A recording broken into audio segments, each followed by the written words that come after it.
जिस नक्सल समर्पण का इंतजार पूरा देश कर रहा था, आखिरकार वो तेलंगाना में देखने को मिला।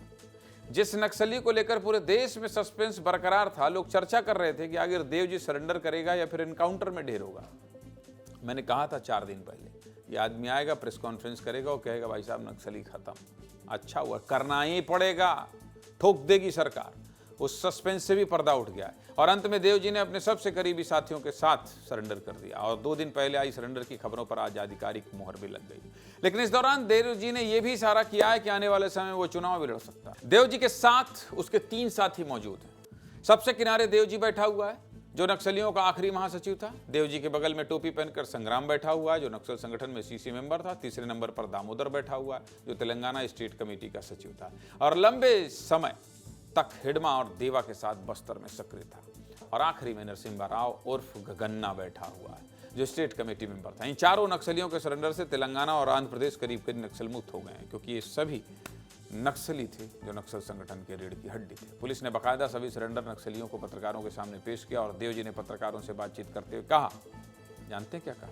देव जी ने कहा कि वो भी राजनीतिक जीवन नहीं बिताएगा और जिस विचारधारा को अब तक मानता आया है उस विचारधारा के तहत काम करता रहेगा। उसका मतलब समझ रहे हैं आप? समझ रहे हैं कि नहीं समझ रहे? जो नक्सली सैकड़ों जवानों की हत्या का जिम्मेदार है, जिसके हिंसा न छोड़ने की जिद ने बस्तर के कई नक्सलियों की जान ले ली, वो आज कानून के दायरे में रहकर चुनाव लड़ने की बात कर रहा है। डरपोक।